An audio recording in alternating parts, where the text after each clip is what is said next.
And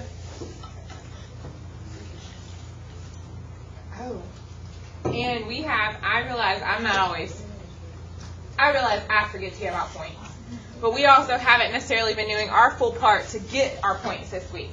So just keep that in mind. Today is your last day for points for this week. And even though I can't believe I'm that good, I am that good. And I will make sure the points from this week go on this report card. So if your group hasn't been getting the points necessary, you're getting about 30% grade you hadn't even anticipated. Okay, so let's go over these things. First things first, we're going to factor today. What's the first thing we're supposed to ask ourselves, no matter how many terms there are?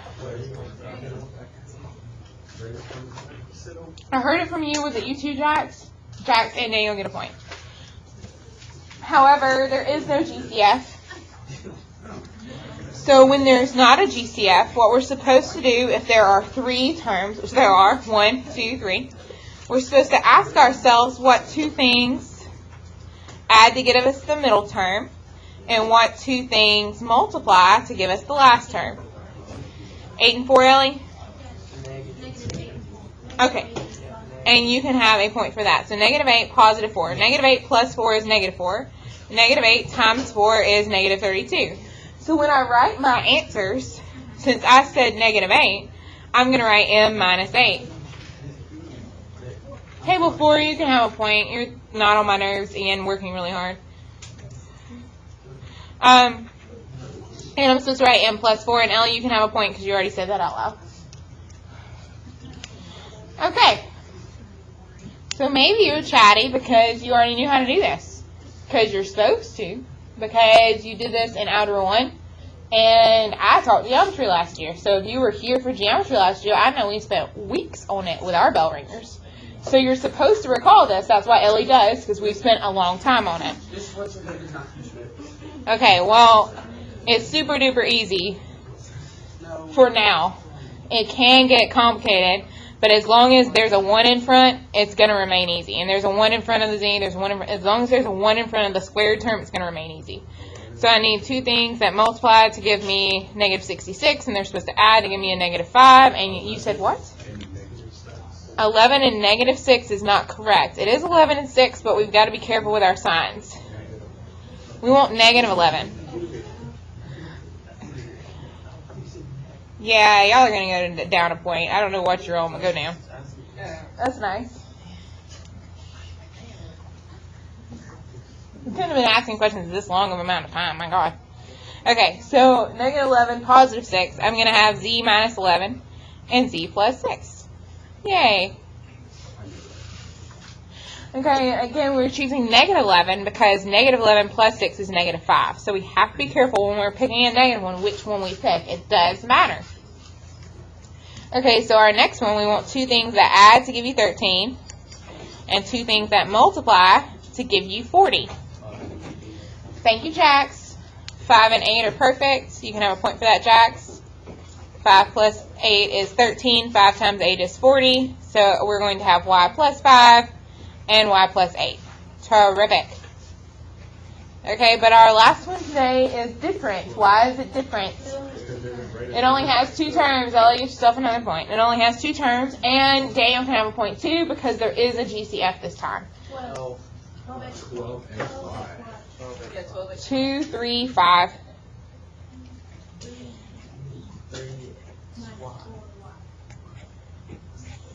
Are y'all at 5 points yet? You have another. Okay, so that one was different because there aren't 3 terms. Yes, but it's also different because that one actually did have a greatest common factor. Last period, they said we should pull out a 4. That wasn't big enough. The biggest number we could pull out is a 12. Perfect. That's perfect. Okay, so let's move on to the things that we need to talk about. Like I was saying, have you done the new homework?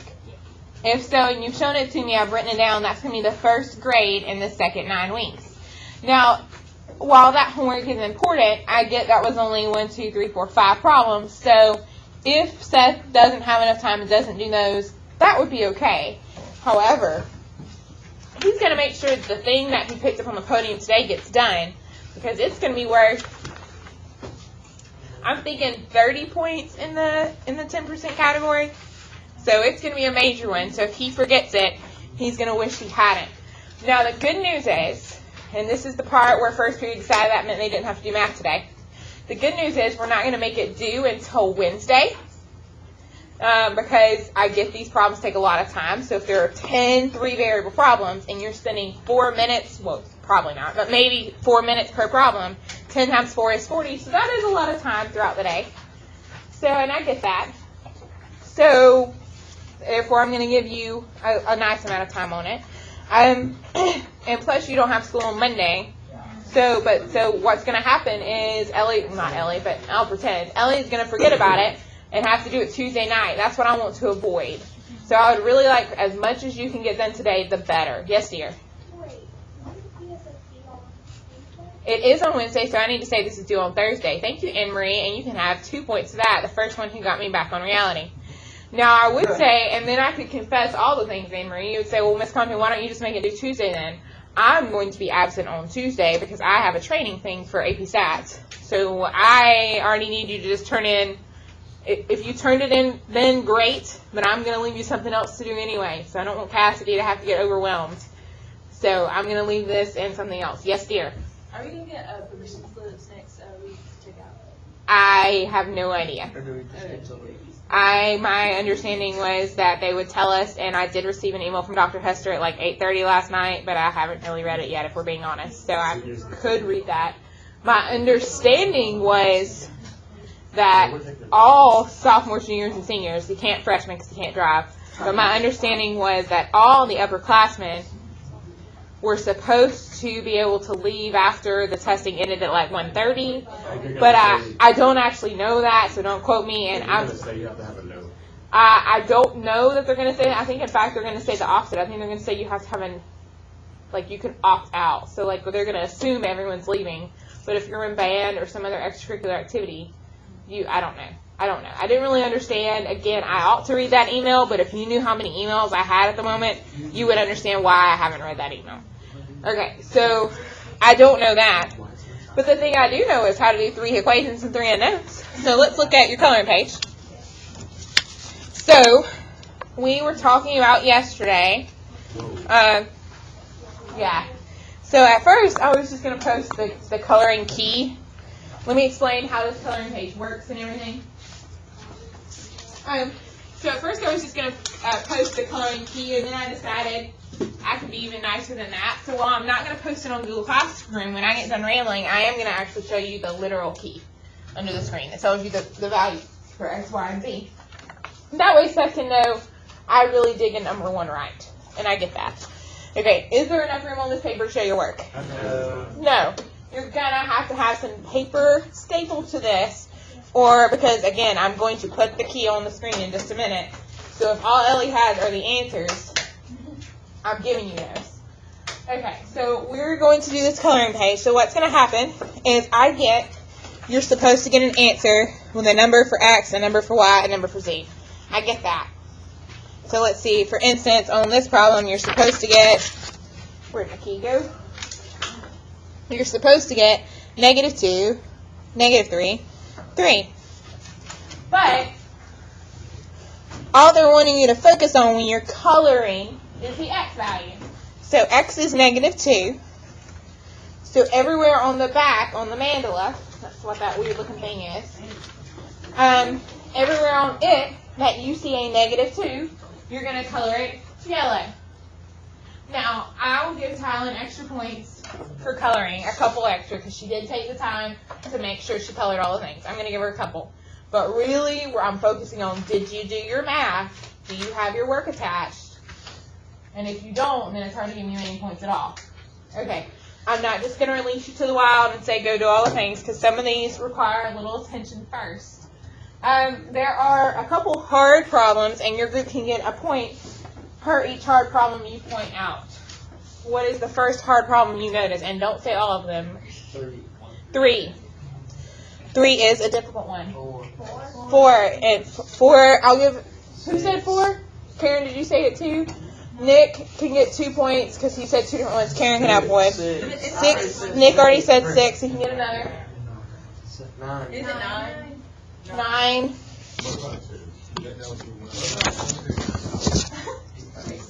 And then I see another 10. Justice can have a point for that. And then there's, I'm sorry, dear. And then 1, 2, 3, 4, 5. 7. Yes, 7. Every group, if you did not get 2 points during that random point time, you can get 2 points now.